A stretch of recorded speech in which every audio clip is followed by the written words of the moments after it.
Se você deseja passar num concurso público de procuradoria, esse vídeo é para você. Nesse vídeo eu vou te apresentar um método de estudos que funciona não é para qualquer concurso, mas ele funciona especificamente para o concurso público de procuradoria. Eu sei que as pessoas, elas possuem características diferentes e jeito de aprendizados diferentes, o que faz cada um estudar de um jeito. Até aí não há nada de errado. Você, estudando do jeito certo, pode estudar daquele jeito que você se sente melhor. O que você não pode é estudar do jeito errado. E o estudo para passar num concurso público exige um método. E cada método vai ser construído a partir da carreira que você deseja. E apesar das pessoas estudarem de jeitos diferentes, a base desse método precisa ser o mesmo. Eu digo isso porque eu passei em 12 concursos públicos de procuradoria e não falo isso para me vangloriar. Eu digo isso porque eu demorei para passar nesses concursos públicos, porque eu não conseguia perceber, num primeiro momento, por falta de maturidade, que os concursos públicos de uma procuradoria vão exigiam de mim naquela época um amadurecimento na organização e no planejamento e no jeito de estudar que eu não tinha. E isso não foi algo isolado meu. Conversando com outras pessoas que passaram nos concursos públicos, quer antes de mim, quer posteriormente, eu percebo uma certa identidade na organização dos estudos. E é essa organização que eu quero passar para vocês nesse vídeo. Pois bem, se você deseja passar num concurso público de procuradoria, você precisa olhar para o edital do seu concurso público, ver as matérias que estão ali e dividir em três grupos. Primeiro grupo nós chamamos de núcleo duro. O que é o núcleo duro? É uma gama de disciplinas que corresponde à maior parte da prova de uma procuradoria. Eu não sei qual procuradoria que você deseja passar, mas certamente, em termos de quantidade numérica, a sua prova vai ser composta, na sua maioria, de questões de direito administrativo, direito constitucional, processo civil e direito tributário. Esse é o núcleo duro dos concursos de procuradoria. Essas são as disciplinas que compõem esse tal de núcleo duro, porque são as disciplinas que representam a maior parte da sua prova, não só em termos numéricos, mas em grau de dificuldade. Se sua prova de procuradoria tiver que ter disciplinas mais difíceis que outras, serão essas disciplinas do núcleo duro. O primeiro bloco de disciplinas que devem fazer parte da sua organização de estudos são essas disciplinas do núcleo duro. Pois bem, passado essas disciplinas do núcleo duro, nós precisamos ter um segundo bloco. Qual que é esse segundo bloco? É o que nós chamamos de núcleo secundário. Por que núcleo secundário? Porque são as demais disciplinas que não fazem parte do núcleo duro. Por exemplo, direito do trabalho, processo do trabalho, algumas procuradorias, né, têm no edital penal, processo penal, só que existe uma disciplina que ela está no edital, mas normalmente os alunos não enxergam. Como assim, professor? No edital tem uma disciplina que está lá e a gente não vê. Que dentro desse núcleo secundário, você precisa ter ali o estudo de jurisprudência.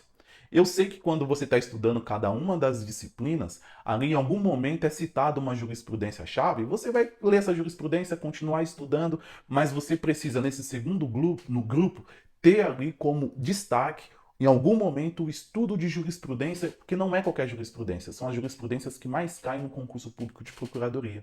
Junto da jurisprudência, eu cito as teses da procuradoria.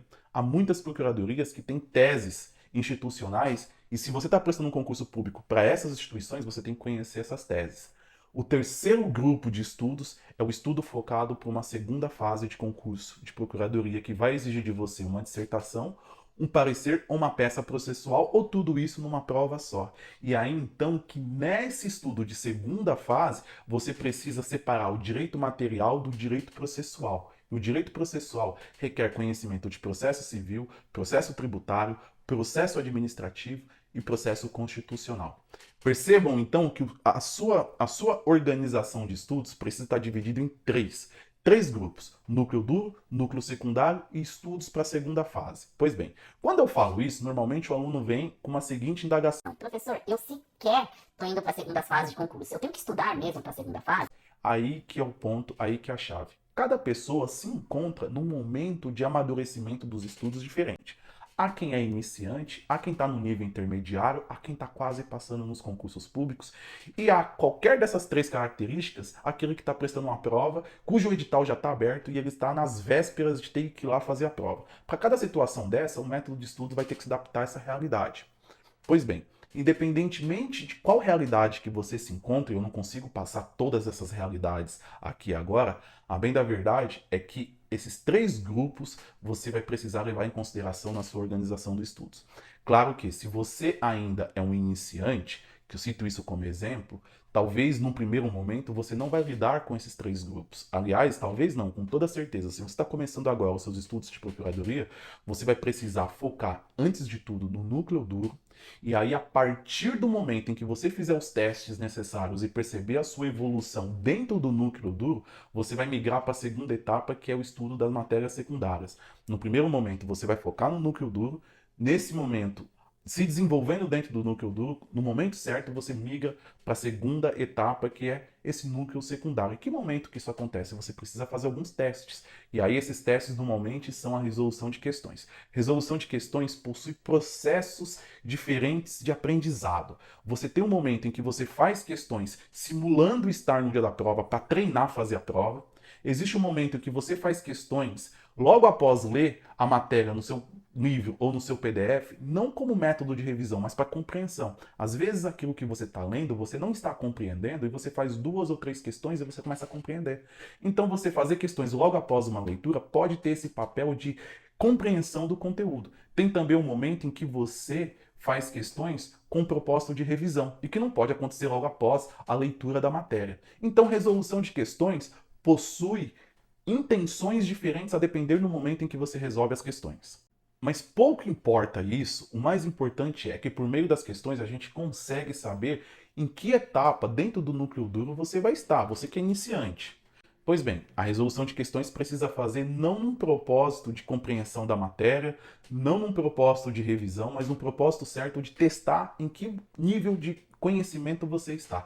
A partir do nível certo de conhecimento, você migra para o núcleo secundário. A partir desse momento, dentro do núcleo secundário, você vai começar a trabalhar as questões relacionadas às disciplinas que não se referem ao núcleo duro e também o estudo de jurisprudência focado em concursos de procuradoria. Na medida em que você continua se desenvolvendo no núcleo duro e passa a se desenvolver nesse núcleo secundário, é que você começa também a introduzir nos seus estudos o estudo focado para uma segunda fase de procuradoria, que vai exigir de você um foco no direito material e no direito processual, que eu já expliquei para vocês, e no treino de fazer peça e de realizar pareceres. E aí vocês precisam, dentro desse estudo, começar a ter um engajamento com a jurisprudência e talvez com a jurisprudência dos tribunais de contas. Por quê?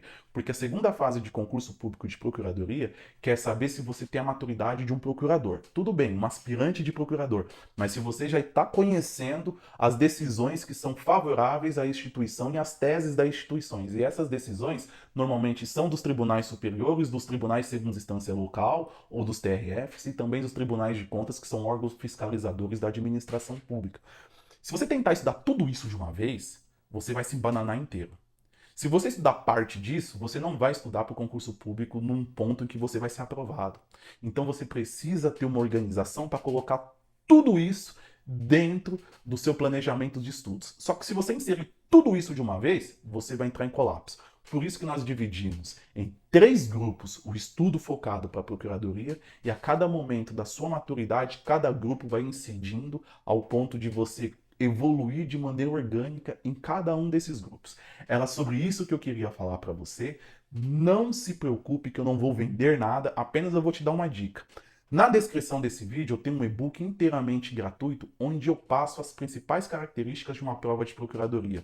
Quais são as matérias mais cobradas? Por quê? Porque independentemente do seu método, ele não deve começar os seus estudos pelas disciplinas da ordem do edital. Mas você tem que começar a estudar das disciplinas mais cobradas para as menos cobradas, dos assuntos mais cobrados para os assuntos menos cobrados. E como é que você sabe disso?